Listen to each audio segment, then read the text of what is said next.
Good morning, everyone. Thanks so much for joining us for QI Power Hour. This is Tracy Sharon, CEO at the Saskatchewan Health Quality Council. For those of you joining us for the first time, QI Power Hour is a free monthly webinar learning series hosted by the Health Quality Council. We bring together improvers from a variety of sectors with an interest in improvement and learning about quality improvement related topics. I am joining you today from HQC's offices in Saskatoon on Treaty 6 territory and the homeland of the Métis. Also acknowledging that we serve the entire province of Saskatchewan, which includes lands within Treaties 2, 4, 5, 8, and 10 as well, and is the traditional lands of Dene, Cree, Saulteaux, Dakota, Nakota, and Lakota peoples. As a descendant of European settlers and as an inhabitant of these treaty lands, I will work to uphold my responsibilities to the land and all peoples who share it in the spirit of reconciliation and collaboration.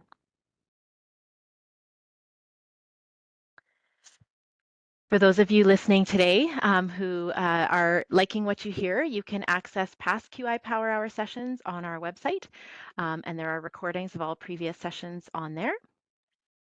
And while you're on our website, you can also sign up for the QI Power Hour email newsletter to receive notices about upcoming sessions and details on how to register straight to your inbox. So please visit our website to do that as well. We're very excited to see the continued growth of QI Power Hour with viewers and listeners throughout our home province of Saskatchewan, across Canada, and even around the world. So thank you to all of you today for joining us to spend an hour of your time and for your commitment to ongoing learning to improve the systems that you're each a part of.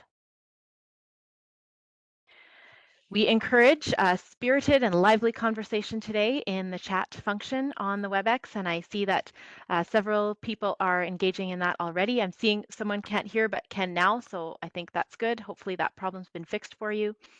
So folks are engaging in that already. If you're not sure how to use the chat, you can find the little speech bubble on your WebEx application. Make sure you send your messages to everyone so that we can all see them. You can also share any questions or comments that come up through the presentation. We'll have time for a quick Q&A at the end, and I'll be monitoring that to share your questions with our presenter today. And without further ado, I'm very pleased this morning to welcome Danny Williams from Concern for Youth to share with us about engaging youth through mentorships, programming, and partnerships. So Danny is the Executive Director of Concern for Youth, which is a grassroots nonprofit that has been supporting youth within the Battlefords since 1990. She graduated with a Bachelor of Social Work in 2010 and worked for the Ministry of Justice for 7 years as a community youth worker, working alongside youth and adults involved in the justice system. She came to Battlefords Concern for Youth in 2018 and has worked to create a mentorship program to support youth individually with their goals and cheer on their successes. Danny currently co-chairs the Battlefords Youth Network, which are monthly meetings facilitated for organizations within the Battlefords and area to come together and discuss all things youth related, as well as have the ability to network. So welcome, Danny, and please share your presentation with us. Good morning, everyone. Hopefully you are able to hear me. I will get started. So we are talking about engaging youth through mentorship, programming, and partnerships to reach their highest potential through our Q&I process that we just did. Tracy did a wonderful land acknowledgement, so I won't completely do mine. All I did want to say is there's always something to learn, but it is up to us to be respectful and to listen. So within the work at Concern for Youth that we do, our hope is to create engagement, to open those opportunities for youth to build or rebuild relationships with their culture and traditions in a safe place with caring adults. So what I have here is some of the things that we've done or that we've been a part of in the Battlefords. We've had youth that have made ribbon skirts, ribbon shirts. There's kind of updated. We're doing ribbon t-shirts now so they can wear them on a daily basis, ribbon hoodies. We've been part of walks. We have done TP teachings with elders and knowledge keepers. We went to a powwow this summer, so we've done a lot of different cultural events to help youth re-engage with their community. As Tracy had kind of said, Concern for Youth started in 1990, and it started as a response to escalating gang activity, homelessness, and youth crime. Back when I started in 2018, it was about doing outreach, driving around in the vehicle.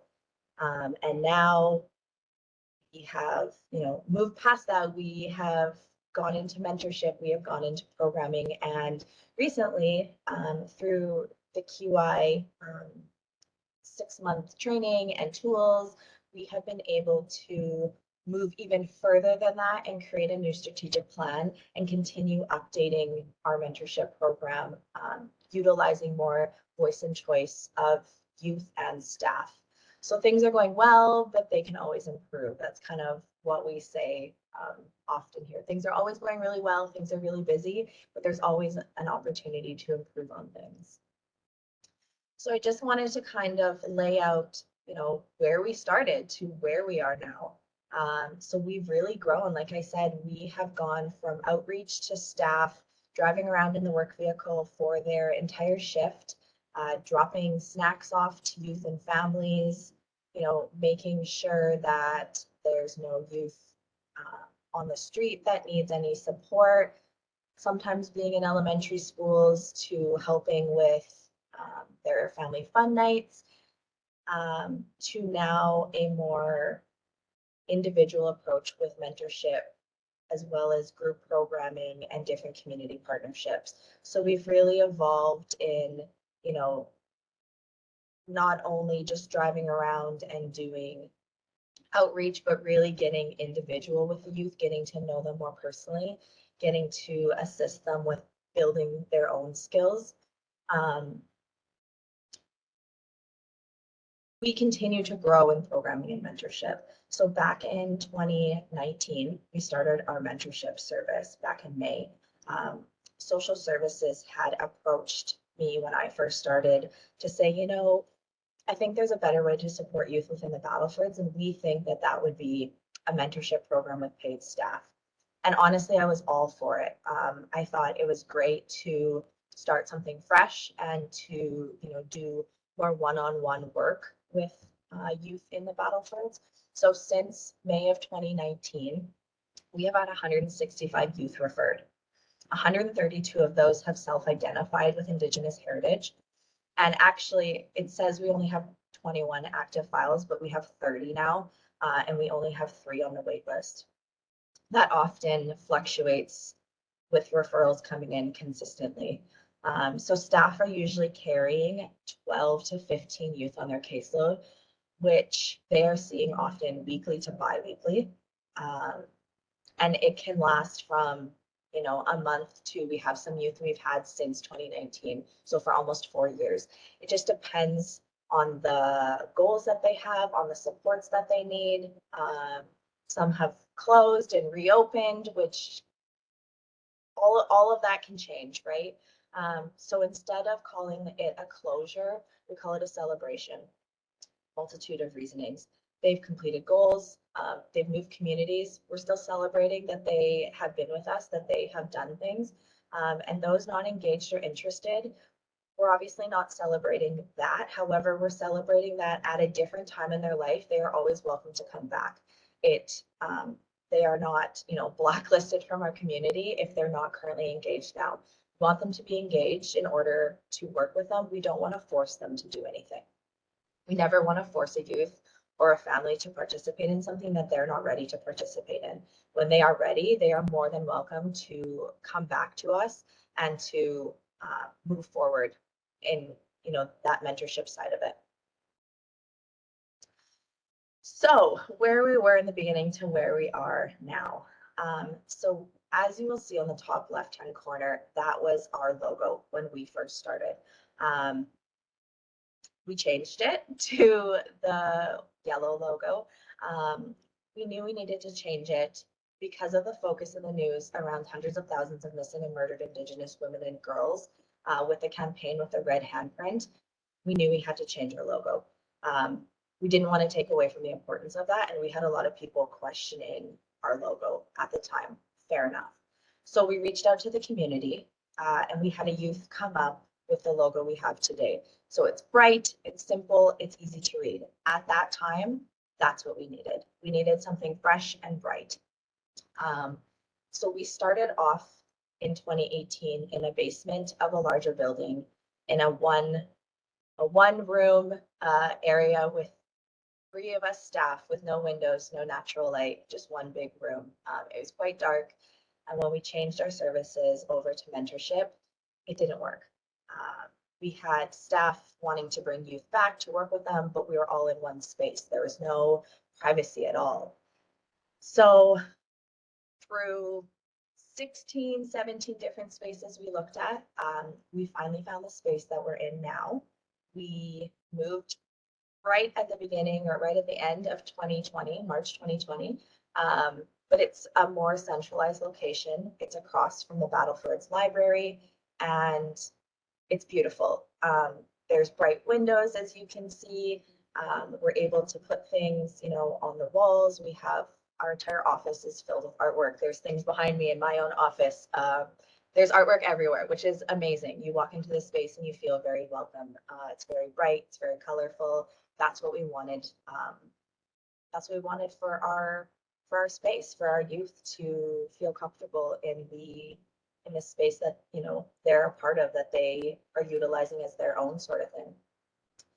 I also just wanted to touch base a little bit on our programming, which developed from moving over to more mentorship and doing more close-knit activities and things with youth. So when we started mentorship, we also started programming, which was very small. It was very Indigenous based at that point. We were having instructors for dream catchers, for beading, and then we started to move into more cooking classes, more life skills, and then into more recreation. So since 2020, we have really focused on 4 main pillars for our programming. So that's culture, life skills, recreation, and creativity. So like I said, we continue to grow in our programming and our mentorship. In August of 2019, we made a decision to fund a 3rd full-time staff, which we still have present today, and it has definitely been vital for our organization. We've transitioned into, this smaller organization into what we are now, I guess. So our mentorship allows us to have the opportunity to be actively involved in the community. We're spending time with youth in positive, healthy ways, both individually and in group settings. So staff are attending and participating in community events. We have the ability to provide transportation for youth to appointments, to programming, providing still outreach services. We're connecting families to other community organizations. We have the ability to provide, winter clothing, snacks if we have it on hand, hygiene products, a multitude of other things. On top of that, free programming and different events. All of our programming, our mentorship, everything is free of cost for families. We have grants that provide for that. And all of those things that we do, we've only been able to do because we've had 3 staff. Would we love more staff? Absolutely. We are definitely growing out of the space that we already have with all the things that we are doing. So for mentorship, staff normally work with youth between 1 to 5 hours a week, depending on the youth's needs and what their goals are. We have youth participating in one-on-one mentorship, but sometimes programming if that is part of their case plan. Sometimes they want to work on enhancing their self-esteem, improving their social skills. That has been a huge one since COVID. They are very anxious, working through that anxiety and going to public places, meeting new people, meeting new youth, new adults. That's all very overwhelming. So we're just trying to make more connections to youth, to other positive adults and different activities within the Battlefords, especially now that things are, opening up again, and the ability to, a lot more people are having different activities around the battlefields. We want youth to participate in all of those. So we attend with them, or we make sure that we show up to say like, hey, we're here, come on down. That meaningful youth engagement has so many benefits to youth. Um, it's increasing their sense of community and their overall self-esteem. Youth engagement needs to be authentic and meaningful. We need to value the youth in our community, and we want to hear their voices, build their leadership skills, their relationships to other people, and just within themselves. And that's done through individual mentorship as well as programming. So sometimes the older youth, um, they don't need the assistance of one-on-one, and the group setting to work on their skills, assist them in the future, gets them, like I said, not so anxious. They can apply for jobs. They can start making their own money, which is all a benefit to the youth. They continue, though, in making decisions on what their goals and outcomes want to be if they're in mentorship, as well as for programming. That's where we get our ideas from. It's their ideas that they want to do, and we try to bring that to life. So they are able to give choices, to learn to be confident, and to be capable in these things. And they're also super excited when they're like, hey, that was my idea and you're doing a class on it now. And we're like, yeah, it was fantastic. Like, we love that you brought this to us. Um, so we're developing relationships with youth, obviously. And some youth may not be a good fit for individual mentorship, like I said, due to lack of consistency or different life circumstances. But it opens the door for us to have ongoing communication.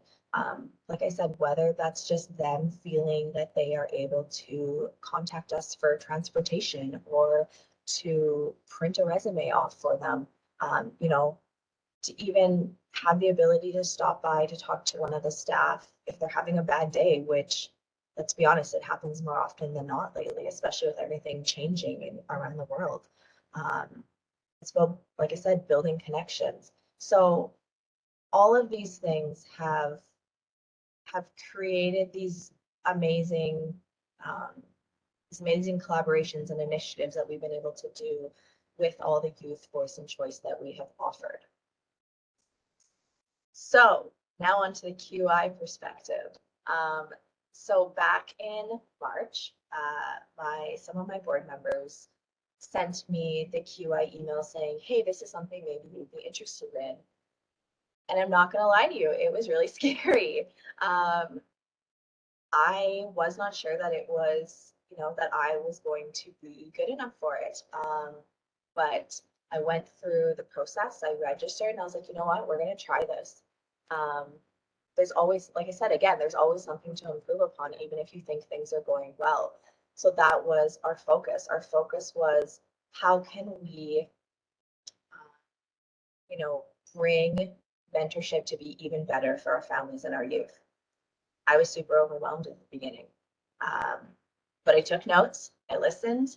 Um, you know, Tammy and Jen they were great. The group that we had were fantastic, and I definitely felt like we were part of this team now, this collaboration that we could communicate together on, and we could um, have conversations around, what the struggles in each other's organizations were and what we were, moving towards and what our goal was.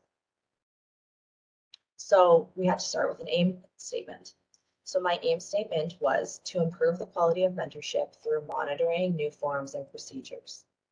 So the measurements that I was trying to figure out were the mentorship service itself, what was working, what wasn't, what needed to be updated. Again, that accountability piece from youth and families, we want to make sure that we're giving choice, to reassure if they had questions, but also to make sure that things were moving along and their goals were being met, and we were bringing enough information to them in support that they felt that their goals were being met. And then to just get new knowledge around what families were wanting to see, or if there was any struggles, or what the youth were wanting to see, or if they didn't feel like they could talk to their mentor, who could they talk to about any concerns? Because they don't normally get to meet me. So that was something that needed to change. So we have already, we have to report to social services monthly. That is part of our contract with them. So we already report on certain things every month. The process that has happened since we started is every month, I read through monthly reports and the staff talk to families if needed. I talk to families if needed, but it wasn't as engaging because, like I said, the families don't really know me, so they're not really going to tell me if anything is going on. So we needed more, like I said, more youth engagement, more opinions, more critiques, and we were okay with that. And through each QI training, each session, I guess, we went through, it was broken down so well that it was really easy to understand. I understand what was being laid out, and if I needed to go back, sessions were recorded. If I missed a session, they were recorded. So we were always able to, have conversation in our QI group. We were given links, we were given extra articles on things to talk about the things we were talking about. And it was really helpful because we were able to, like I said, I have an entire book of QI information that I have gone back to and re-looked at to be like, hey, what's our next step? What do I need to remember from the previous time? I lost that book for a little bit and it was terrifying because so much work was put into that and it was really important to me. So in another session, we were asked why. Why is the topic that you chose the topic you want? And keep asking your question of why to get down to the very bottom. So within, again, my aim statement within 2022 to 2023, our fiscal year, we want to improve the quality of mentorship through monitoring, updating forms, and new procedures. Why? To improve communication with youth and families. But why? To show openness for feedback, criticism, and youth voice. I didn't think we could still ask why, but why? To complete changes to better the experience for youth in our programs, whether that be group programming or mentorship. Again, why? Things are going good, but we want to continue growing for the needs of the youth, which is ever changing, and it is. Youth are ever changing, things that are going on with them are ever changing. You think you finally understand what's going on and something new comes up. So again, why? We need to be able to adapt to youth we work with and be open to those changes. Again, why?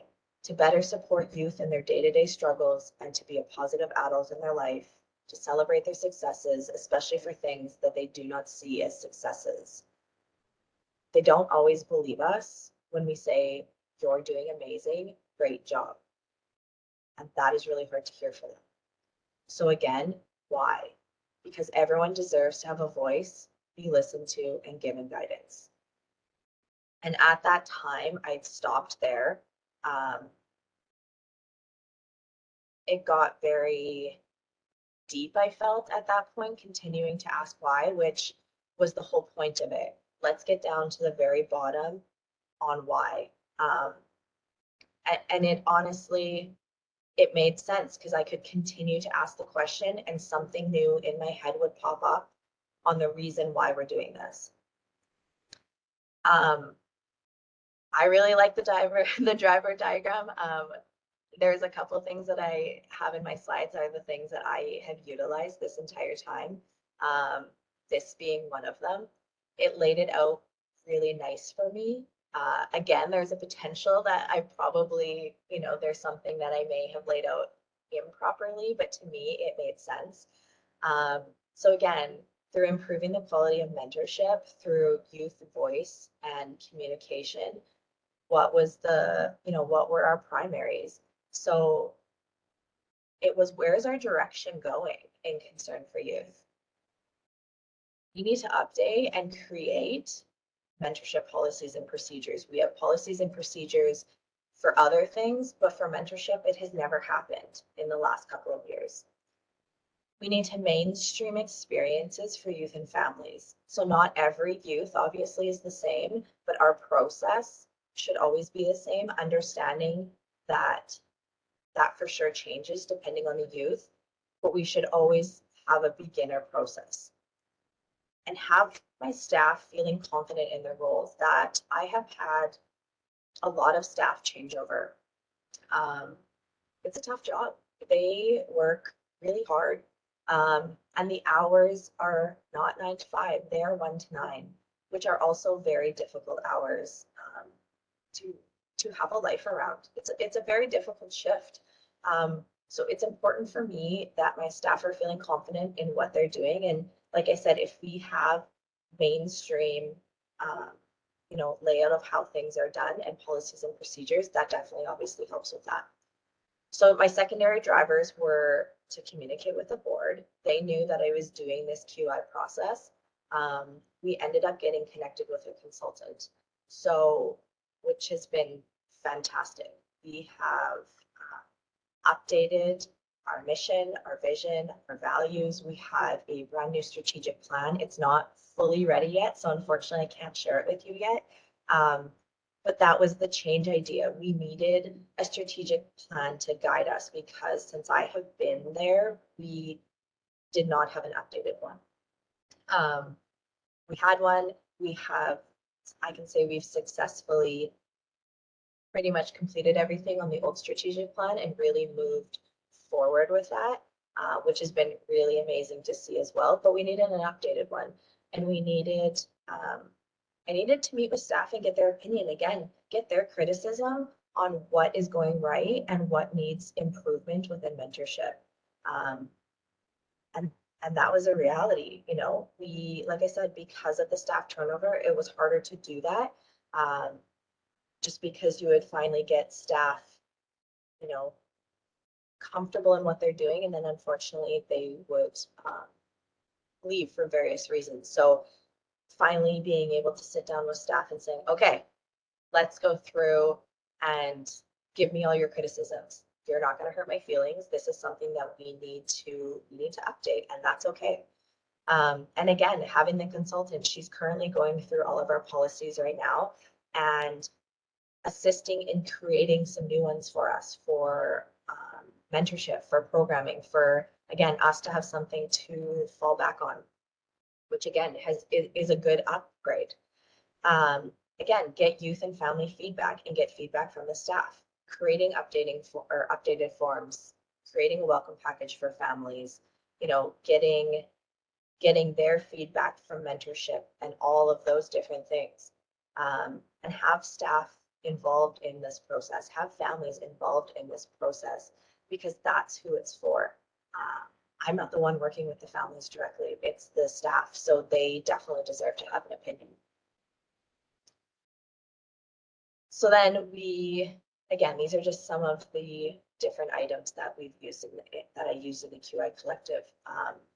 But just kind of laying out our lines of communication, different, again, client feedback. It was just a different way to look at it, essentially. And then figuring out, because different grants needed different statistics. So figuring out how to get those and how to get feedback from the youth in different ways as well. Then my process mapping. So this is what I did with my staff. I recognize it's kind of hard to see, but this is what I did with the staff. So what we did is we sat down and we mapped out our process for what does our process look like now. So we receive referrals from social services or from community organizations, from schools, from we receive referrals from essentially anyone. So what does that look like? What does the process look like with mentorship? So we would receive a referral, I would review it, I would give it to a staff that I see would be a good fit, but also who had openings on their caseload. Staff would call families up to set up a meeting. They would meet with youth and staff introduce the mentorship program and set up what type of goals, the youth, the families wanted to see. And then staff and youth had to build that relationship. They had to build that trust. They had to build boundaries. They had to do all of that, right? We're going into their home and asking them to come out with us, but we need to get to know them. We need to know if the goals that they want are attainable, and how we can assist them in attaining those. So every month, staff submit monthly reports on each youth that we have, on the activities that they've done, just to keep track of. I mean, like I said, they have 12 to 15 youth. They need to keep track of all of those things. So every month I review them. We go through them. We go through each youth with each staff. I have a meeting with each staff. So we, discuss and go through those. I send statistics to social services and updates on strictly the social service referrals as part of our grant evaluation that we need with them. Like I said, we discuss the successes and challenges of each youth, because that's a reality. If there's some tough times, sometimes, I bring a different way of seeing things than the staff do because they're right in there and I'm an outside perspective. Staff continue to work with the youth on achieving their goals. We look at reassessing monthly, every 3 months. It just kind of depends. Have they achieved their goals, or are we not really seeing them because they're not ready for this? That's what we're assessing on. Goals can change. They don't need to be the goals that were from the beginning. That's okay. We can change that too. What is more, easily worked on for those youth if one goal seems too difficult or too far away? What's something easier and closer that we can achieve so they feel like they have been able to achieve something again? They don't think certain things are exciting and need to be celebrated, but all of those things need to be celebrated. And then we look at closure of the file. Again, celebration of goals or closing because it doesn't align with the youth at the moment. So we're really looking at part of this process mapping with the staff was, what are the youth goals? Because they're different. They could be developmental or for growth or focus, or, what is the difference between social service referrals and community referrals? And the only difference at this time is social service referrals come with a contract timeline. So they will give us a timeline, and then if we need more time, we ask them for that. Community referrals don't necessarily have a timeline, but again, we do reassess what that looks like. So we went through this with staff. We talked about what was going well in mentorship, what needed to be updated or changed, just all the different things. And again, it was nothing personal. It was just they, from frontline, this was their opinions, and fair enough. It hadn't been updated since it started in 2019, so it definitely needed a change, and that's okay. But QI brought all of this for me. That had been sitting kind of on the corner of my desk, getting pushed to the side because I didn't have time. But because of blocking out time for this process, it gave me time to start these things and get excited about it again. And really got us pushing towards let's get this updated. Let's do this. No, let's not keep pushing this aside. So this was kind of the process with meeting with staff. Like I said, what is working, what needs to change, and what are our expectations from and for youth and families. So what was working? Supervision with me every month. They felt that was super helpful. They were able to, like I said, talk about the successes and challenges, and have a different perspective. They thought that was great. Having the youth have voice in what their goals should be, in what their struggles are, in what they want to do in mentorship. Sometimes they wanted to go swimming, and if that was, if they did some work and that's what their end goal was, then that's what they were allowed to do that. We have team meetings every month, just getting a layout of what's going on for the month for programming, what, um, if we need to block off certain areas of our office for different programs or different mentorships, just to get together and make sure we're all on the same page, essentially. Um, Programming going really well. Having those 4 different types of programming, the culture, the recreation, the life skills, and the creative, that's been going really well. Um, we're keeping it at a max of 5 or 6 youth in a program because we do feel that the smaller programming are more beneficial. Um, Youth are getting, you know, closer to the other youth. They're talking a lot more as opposed to a bigger group where they're feeling really intimidated. So we're keeping it at smaller, which is great.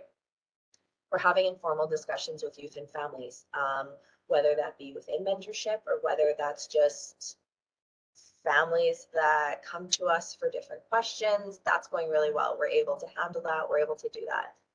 Like I said, all of our programming is free. Obviously, that's working well. That is a barrier for a lot of families. So it's been really nice that we've been able to offer that for free. And we do have free transportation. Like I said, we do have a work vehicle. It's also why we keep it around 5. Because we only have 5 spots in the vehicle. But it is, again, transportation is an issue in this community. We don't, we have a city bus that runs in North Battleford, but only at certain times.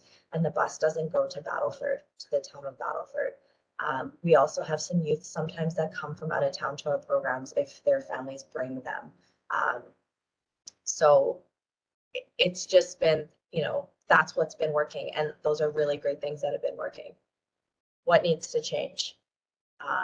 More definitive goals from our social service referrals. We've had that discussion. It went great. We're getting those more definitive goals, which has been fantastic. Referral form needs to be updated. That has been done.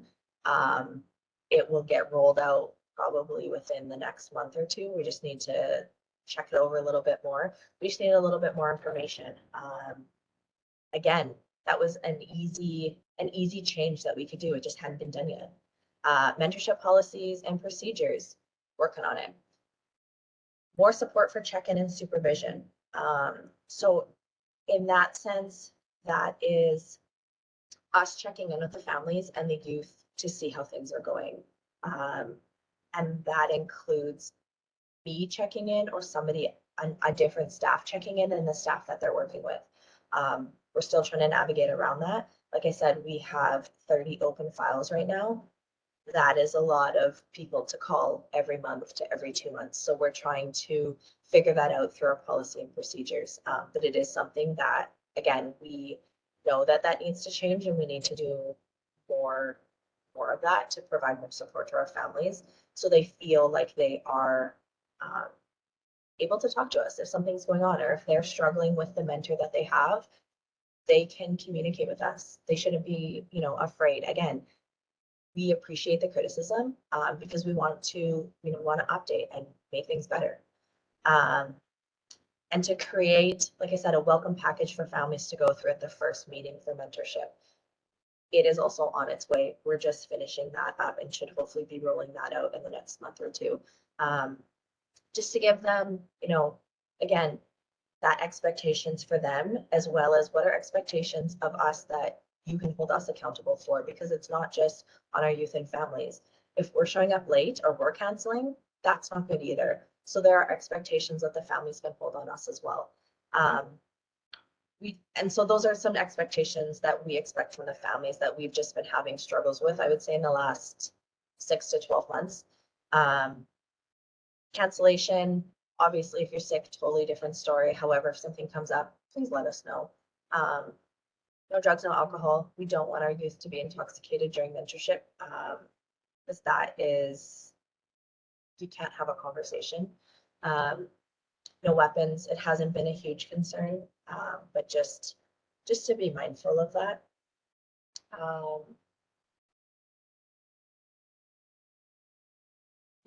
So to be able to reassess the plan. So again, if things aren't working, what do we need to change? Is that on us? Is that on the family, the youth? We all, like I said, we all need to hold each other accountable. So we need to reassess that, or we need to look at closing it because it's not the right time, which again is okay. Having communication with our mentors around things that are going on in the household, or things that are going on with the youth or in the school, just having more open communication and, um, you know, texting back or calling back our mentor to book time, that sort of thing. Um, Having the youth assist in cleaning up after activities. They have been pretty good for the most part. Sometimes, oh, we have to do this at home. We do dishes at home.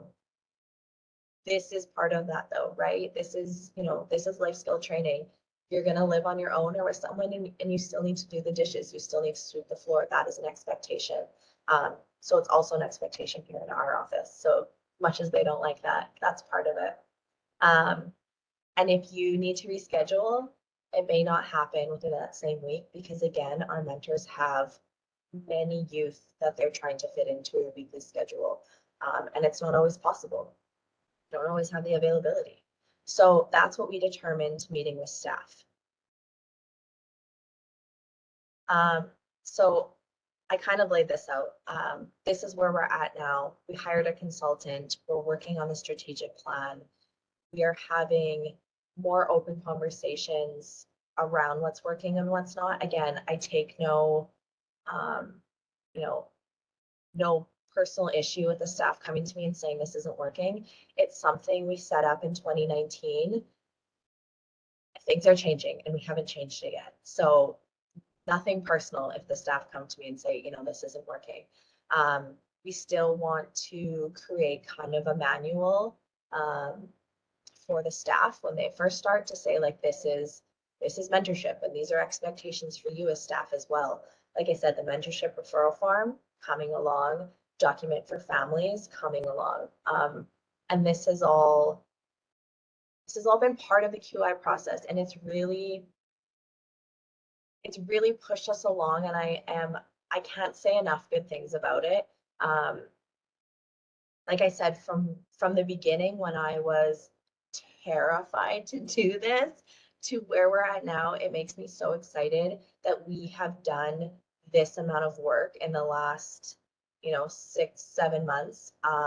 And QI has pushed that because I don't think we would be here today doing some of these things because I think it would continue to get pushed aside because things come up and things get busy.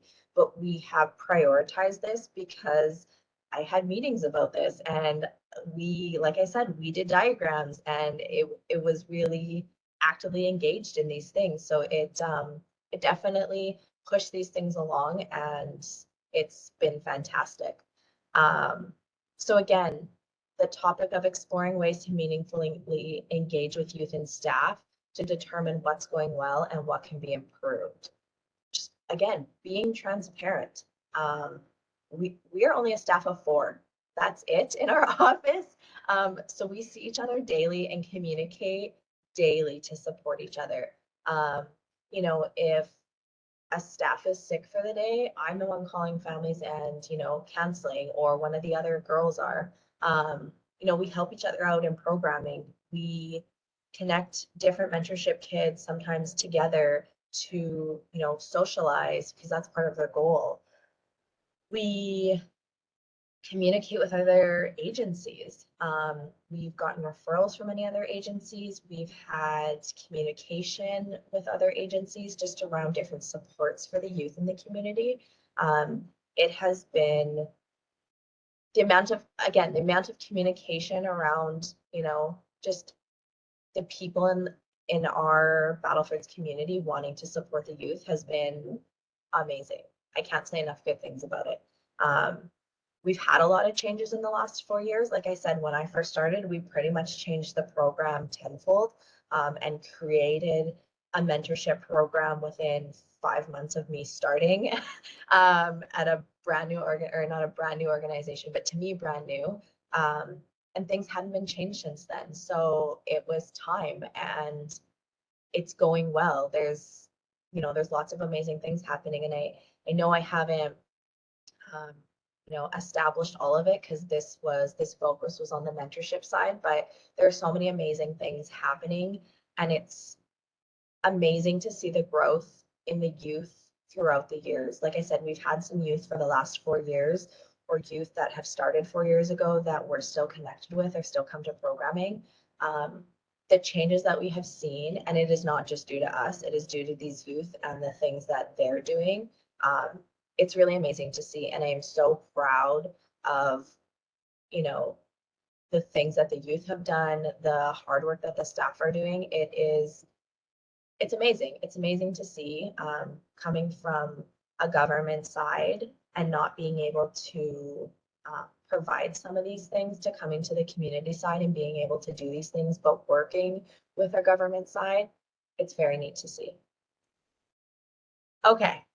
You're like, why do you have these posters? Canadian Root Exchange is a nonprofit out of Toronto. And over the years, we have received grants from them for um, different things. We did a whole Cree word project that one of my staff did. And we did stickers for families. This is very neat. But I wanted to showcase these two. There's two posters. They're on my wall actually behind my computer, and I look at them every day. They were sent to us back in 2021. Canadian Root Exchange, or CRE, sent them out. They were designed by youth. And like I said, they had been on my wall since I got them. I printed them off. I put them on my wall. I look at them multiple times a day. Meaningful engagement from a youth perspective. These were some things that came out of a discussion that they had. It is a reminder to us every day. These are the things that we need to do within our jobs, within our life, within just youth engagement in general. What does meaningful engagement mean, right? Meet youth where they're at. Treat them with humanity. Lead with compassion and with an open mind. Give your very best each time. And that includes us as adults. Model how they deserve to, how we want to be treated to how they want to be treated, and quality over quantity. Nurture trust, offer support, follow up, and follow through. That is so important in the work that we do. Don't just follow up, but follow through on the things that you say you're going to do as well as an adult. Because again, how can we expect youth to do something if we're not doing something, as like following through on the things we're going to say? And creating a safe place where youth can be fully present. I definitely feel like we've done that here. Like I said, moving to this space where we have a bunch of windows and art on the walls, so much more welcoming than the dungy room that we were in before. And again, it's just, we were at a different place 4 years ago to where we are now.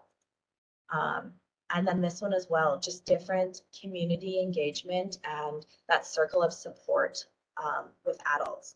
That relationships are the foundation of everything. You know, there's different ways of building connections, of telling their stories, again, of just listening to what's going on, to being open to the things that youth are saying to us. Sometimes it's things that we don't want to hear, and we need to still be open to hearing those things because they are choosing to trust us and to support us. So I just want to leave you with that. Again, I have really enjoyed the QI process. Like I said, it has brought us to all of these things that we have updated, and I'm really appreciative of the QI process and of Tammy and Jen. Thanks so much, Danny, for sharing your story with us. And I've just really enjoyed hearing about the work that you've done, the work that your team has done, and the impact that it's having on the youth and the families that you serve.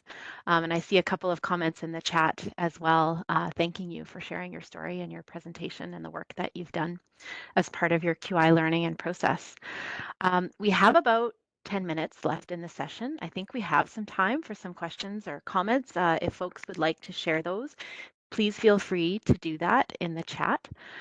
Maybe while folks are thinking, I just wanted to share a couple of comments. You talked in the beginning, Danny, about being terrified about engaging in the QI process. And I know many of us who work at HQC now, it's not something we were familiar with either when we started working here. So we know how intimidating that can feel.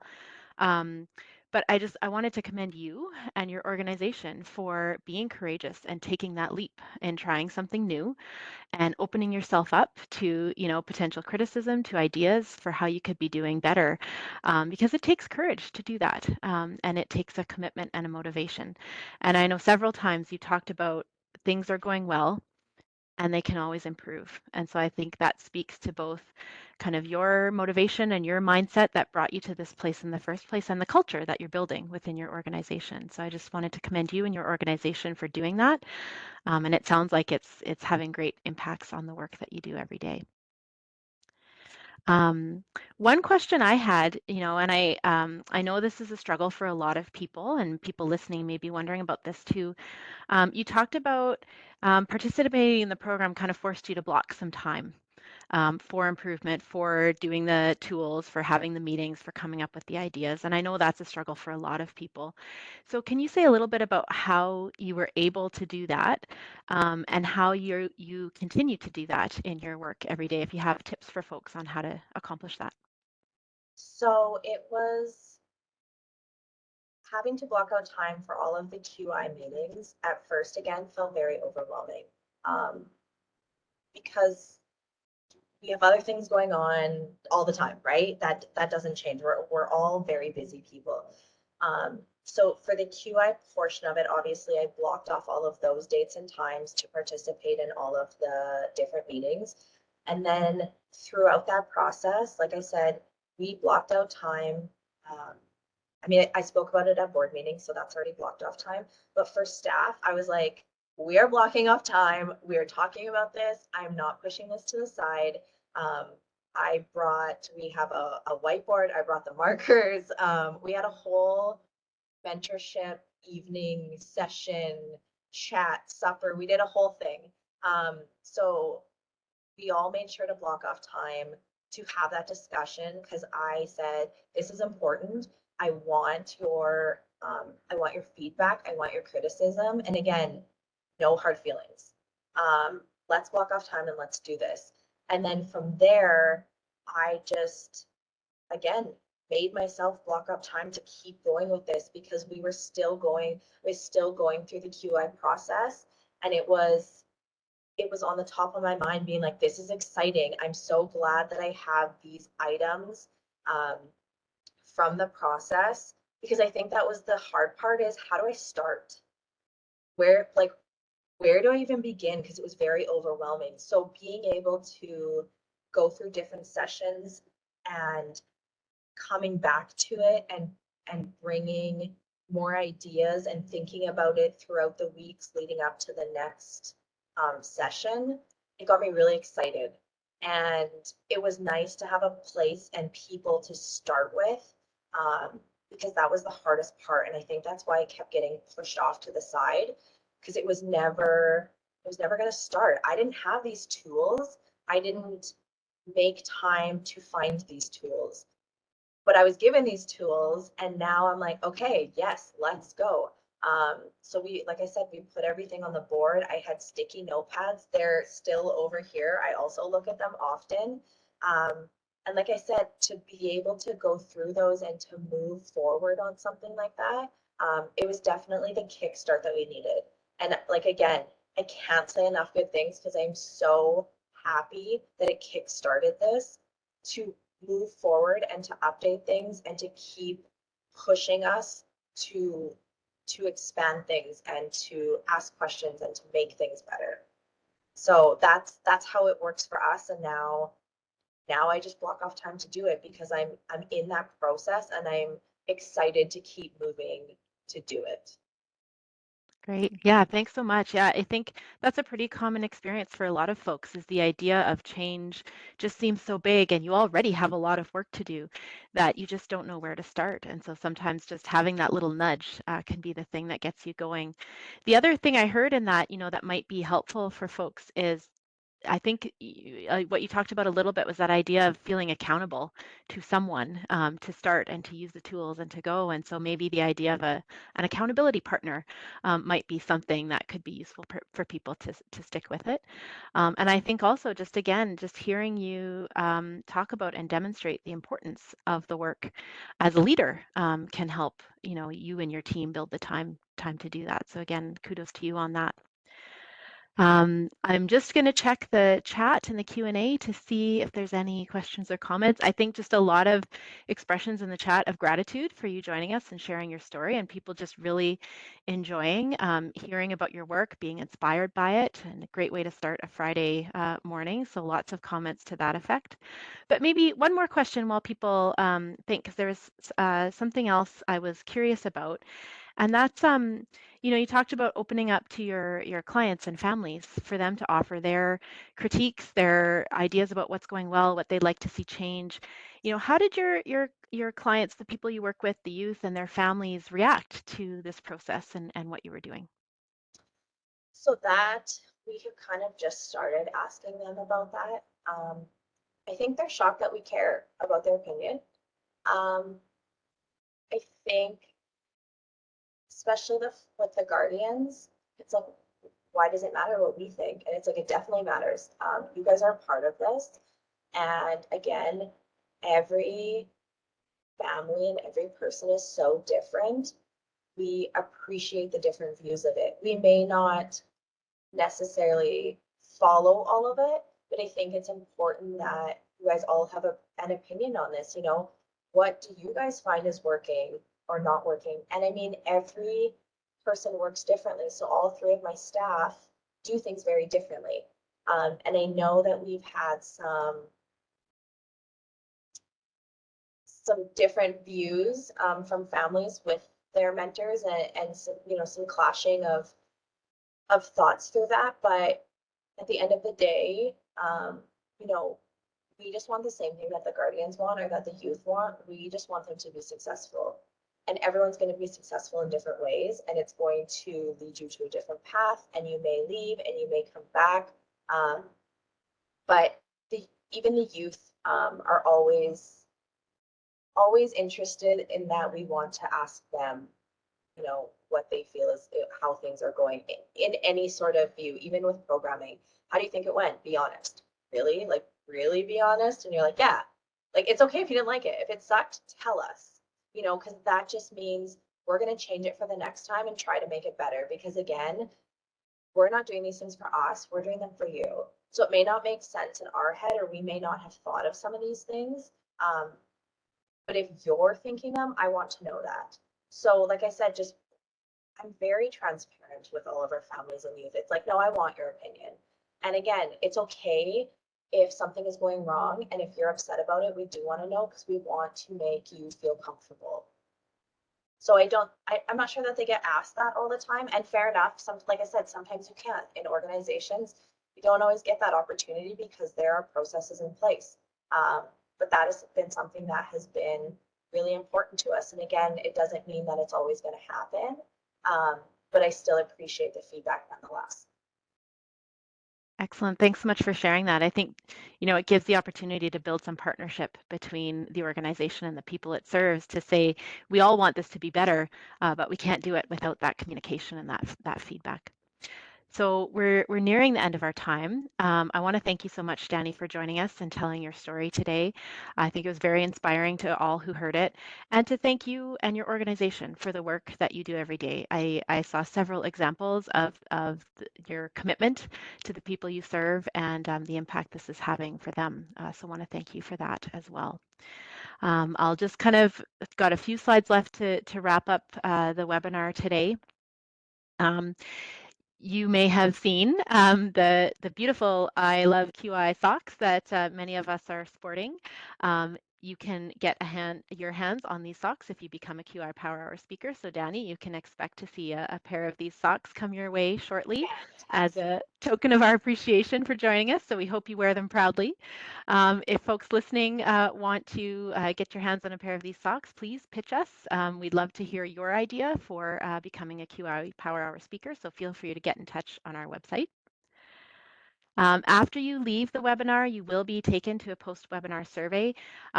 It's provided by an external vendor, so please don't be alarmed that you're moving to a different site. It's just the survey. We really encourage you to fill that out. We do use the feedback to improve your QI Power Hour experience, so we thank you in advance for taking some time to share your feedback with us. And finally, we will be taking a break for December, but you can expect QI Power Hour to return in January, and you can check our website for an announcement when we have our speaker booked for that. And we hope to see you in January. So with that, again, my thanks to Danny for joining us today. My thanks to all of you for joining us and listening to the webinar today. And we hope to see you again in January. In the meantime, take care and stay safe. Thanks, everybody.